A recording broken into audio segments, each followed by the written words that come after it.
Hey, Pack. May 26th.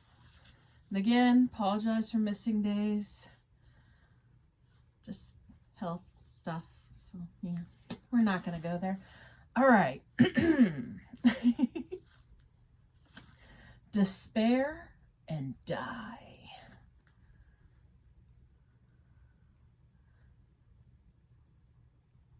They began to drag the bound and muzzled lion to the stone table, some pulling and some pushing.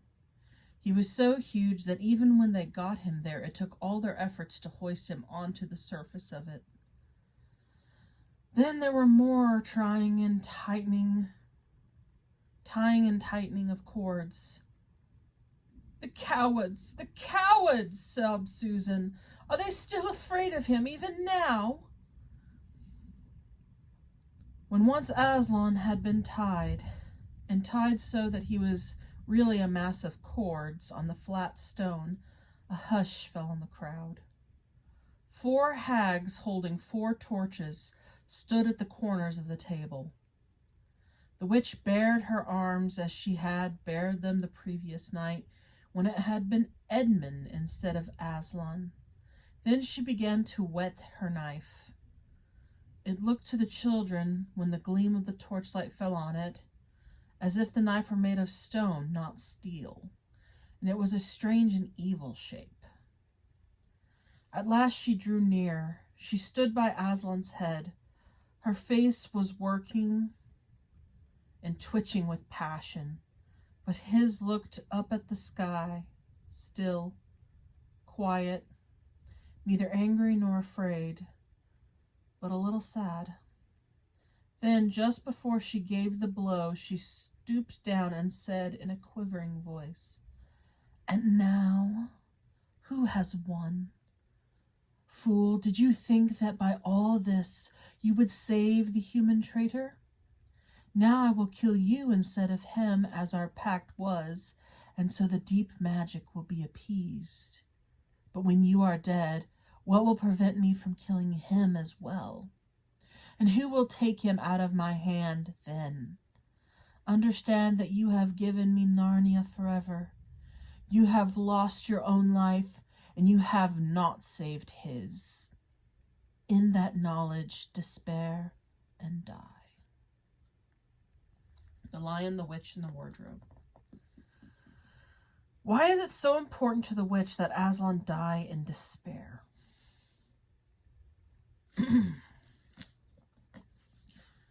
Well,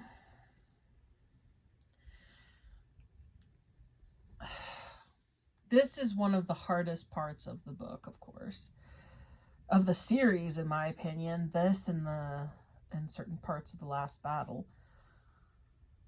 But I think the reason it's so important is because Aslan gave his life. Aslan chose to surrender himself. None of them could have gotten him of their own power or own craftiness or anything. So the only way that she can win, the only way that she can get him, is if she can make him despair. Because that is something that she might be able to inflict upon him. That if she can give him grief, it's like she gains a little bit of a hurt. And to break his spirit or break his heart or anything like that is the only thing she can really do. Yes, she can kill him right now, but he chose to give his life. He knew what he was doing. He sacrificed himself for Edmund. And so, like, she didn't... It was the only way that she could truly try and find a victory, you know? And that's the thing.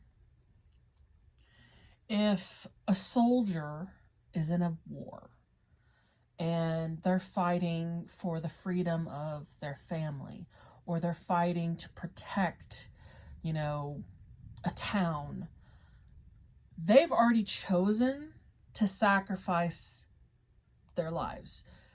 People may not understand that, but they have, because they have to take into hand, yeah, they want to live. They're going to fight to live, but they know there's a good chance they won't. And they're deciding that their life will have more meaning by being the shield of another. And because of that, this is actually so fitting that this is Memorial Day of all days for me to read this particular one. Wow, it's just, wow, it's amazing. You know, amazing how God works there.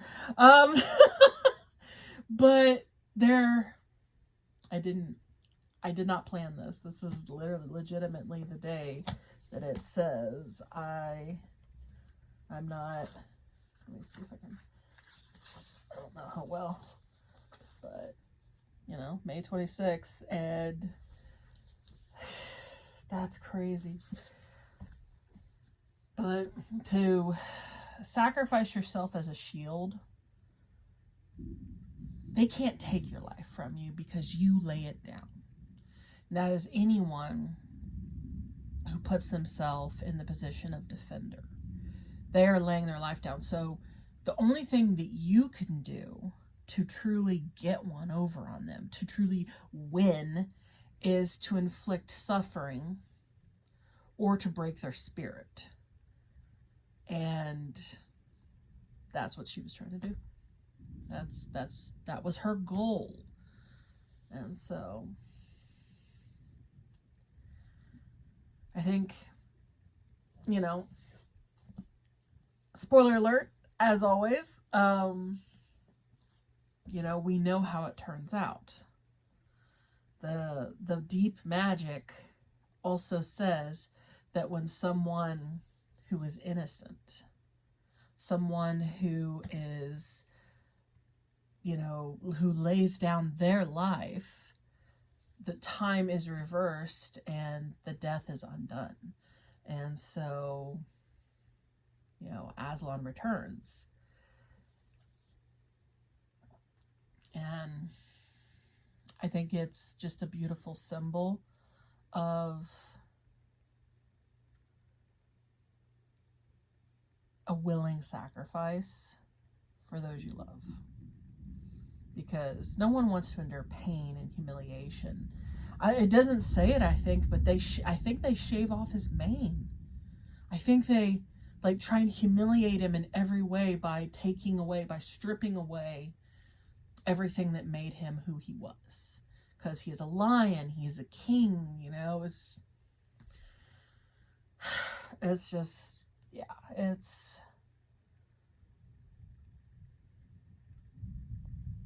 I mean, imagine this, you know, he's basically stripped naked and tied up, humiliated, but he wasn't angry. He was just sad. But, you know, in the end, the witch was not the victor. And that's one of the things I love about these books so much is I think they portray a lot of, you know, spiritual truths, a lot of emotional truth. You know, obviously everything has flaws. There's nothing that's perfect. You know, if anything was touched by human hands, it has imperfection to it.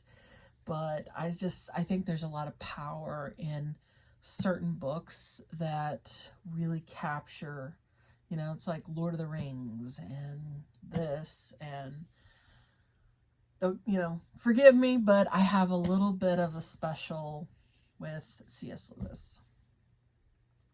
Just, I don't know, there's something about the way he writes, like, I'll end this video soon, sorry, but if you can ever watch or listen to the Screw Tape Letters, do.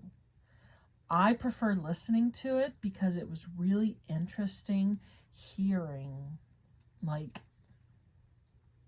the emotion, because for those who don't know, it's the story of a demon who's basically being trained by an elder demon.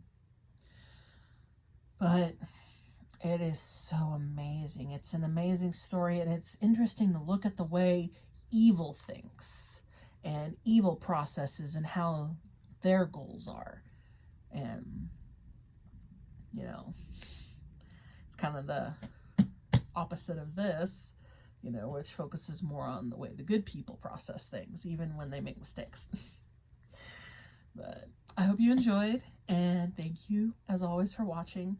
I'm going to try and be a little more diligent about doing this on the weekends. I don't know, every weekend, it seems like I never get to do it. And then this week I was like dealing with some health issues. So, but until next time, out the moon.